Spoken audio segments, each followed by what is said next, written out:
మనోడు కూడా పోతాడు, మన జిల్లా వాడు కూడా అందులో లోపలికి బెయిల్ వచ్చేది ఉన్నది. 50,000 కోట్లకు పెంచింది, దాన్ని 29,000 కోట్లకు నామినేషన్ మీద బిహెచ్ఎల్కి ఇచ్చిండు. అది ఇస్తానికి వీలు లేదు. 5 లక్షల కంటే ఎక్కువ టెండర్ పెట్టాలి. పెద్ద స్కామ్ అది. ఎల్ నరసింహారెడ్డి హైకోర్టు మాజీ ప్రధాన న్యాయమూర్తి గారు ఎంక్వైరీ చేస్తూ నోటీస్ ఇస్తున్నాం.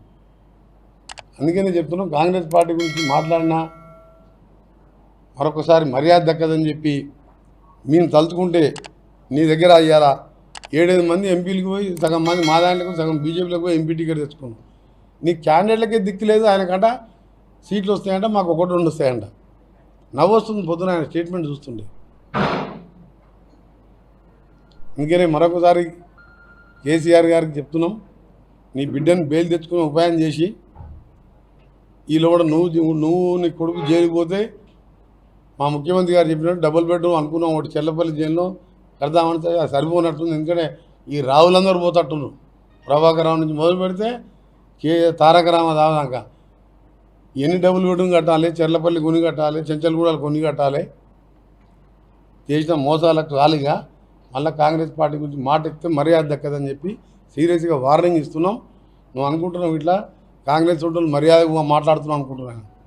నువ్వు నిన్న మొన్నటిదాకా బచ్చగాడు మాట్లాడదేమో అనుకున్నావు. నిన్న నువ్వు ఎప్పుడైతే మాట్లాడినావో రేపటికెళ్ళి నిన్ను వెంటాడతాం, నువ్వు వేటాడతాం. నువ్వు కట్టెపట్టుకొని నువ్వే అన్నావు కదా మమ్మల్ని వెంటాడతామని. మాకు కట్టెపట్టుకునే వెళ్ళలేదు, మేము గట్టిగా ఉన్నాం. నువ్వు ముసలాయన కట్టెపట్టుకొని వేటాడేది లేదు, వెంటాడేది లేదు. నీ దుకాణమే బంద్ అయింది. అందుకని మరొకసారి తీవ్రంగా ఖండిస్తున్నాం. ఇలాంటి మాటలు ప్రజాస్వామ్యంలో మంచి పద్ధతి కాదు.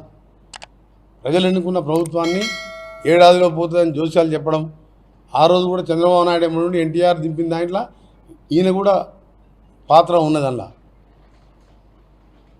అవన్నీ ఇక్కడ నడవదు. ఆయన కాంగ్రెస్ పార్టీ కార్యకర్తలు దెబ్బలు తెలియదు.